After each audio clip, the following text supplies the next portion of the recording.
Bueno, yo leí Un hogar sólido de Elena Garro. Considero que la época es post-revolución. Los personajes principales yo creo que son Mamá Chuyita, Cata y Clemente. Creo que todos en sí, porque bueno, ahorita les digo más o menos la fábula. Creo que todos en sí son importantes, pero como que el peso cae sobre esos tres personajes. La fábula,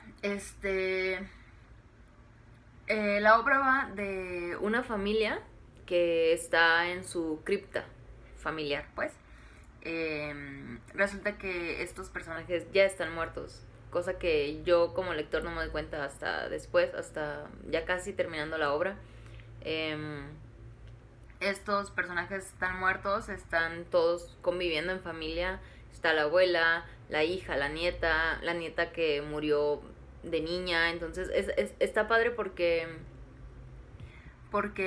ves a una niña que es la tía de otra persona muerta, entonces, y la tía es incluso de unos 40, 50 años, entonces es raro, pues, pues obviamente cómo se dan las cosas, ¿no? De que la niña murió pues de pequeña y la tía murió hasta adulta, entonces es raro.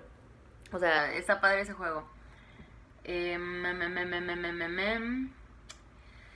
tema, yo considero que el tema es la vida después de la muerte y la vida familiar como mexicanos.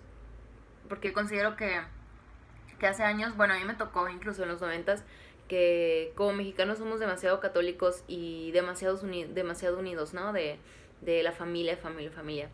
Y más en ese entonces, o sea, en los años 20, 40, 30, 50, o sea, creo yo que era así, religión y familia y todo así, ¿no?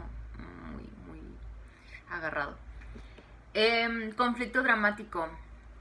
Pues el conflicto dramático considero que es pues estas almas, por así decirlo, que no pueden trasladarse al lugar de Dios porque como que algo les hace falta, ¿no?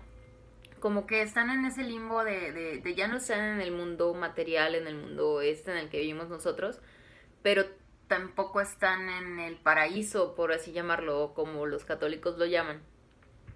Considero yo que es porque justamente por la unión familiar están esperando a que todos mueran y ya poder trascender, ¿no?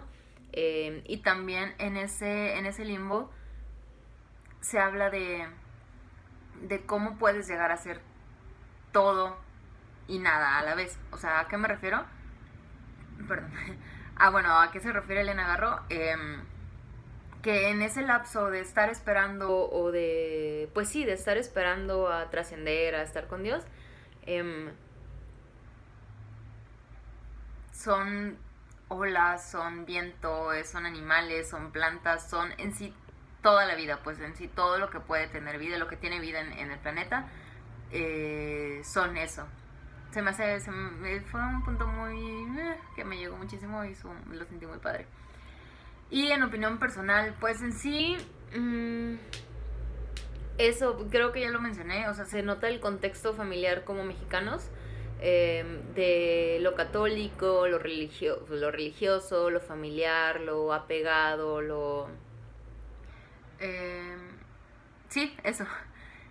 Y se me hace muy interesante justamente por cómo juega con esto, ¿no? Con las edades, con los caracteres de cada personaje, eh, y como la búsqueda de cada quien, los intereses de cada quien. Se me hace, no sé, me gustó mucho.